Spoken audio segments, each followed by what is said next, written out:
She also inspired a record number of people, more than 170,500, to get checked for the disease between May and July. In a TV interview, Deborah's mother, Heather James, said she could not have coped without the public's support. She said, "I still find that amazing, that she had the love of the people out there. That meant a lot, it's meant a lot to the family and it still does." Heather added, "I think the hardest thing was knowing she was going to die.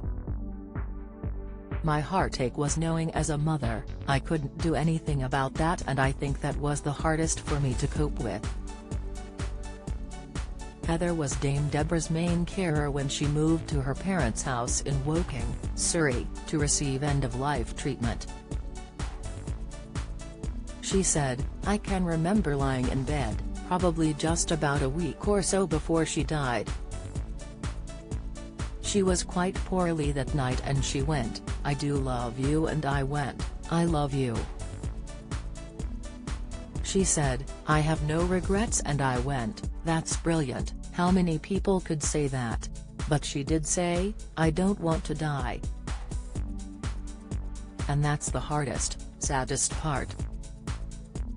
Dame Deborah died with her husband Sebastian and their two children, Hugo, 14, and Eloise, 12, by her side.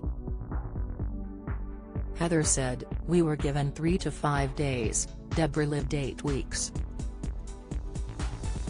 That 8 weeks was probably, in one way, the best 8 weeks we've had together as a family, even though she died at the end of it. How can you not love what she did in that 8 weeks? And it did help knowing other people loved her and wanted to help in any way they could." Dame Deborah was honored with a damehood for her tireless campaigning to raise awareness of bowel cancer.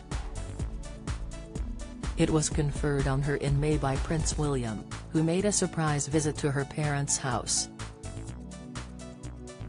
Heather said of the Duke of Cambridge, "He put us so much at ease when he came in. And he was just like one of my son-in-laws, he just sat down with us. He was so lovely. I think he is a people's king." Genevieve Edwards, chief executive of Bowel Cancer UK, said, "From the moment Deborah was diagnosed and right until the end of her life, she campaigned tirelessly. She was a phenomenal campaigner and you can just see the impact that she's had there with people coming forward. And if those thousands of people who've come forward, the majority of them probably won't have bowel cancer, but for those that do, that's life-saving." Ms. Edwards added, "I've spoken to so many people with bowel cancer who've felt that they've had the confidence to go and tell their own story now because Deborah did so. She communicated so well and connected and they felt that they've been able to go. It's all of those little conversations, like ripples in a pond, that will keep going. And that's really important because bowel cancer is not an easy one to talk about."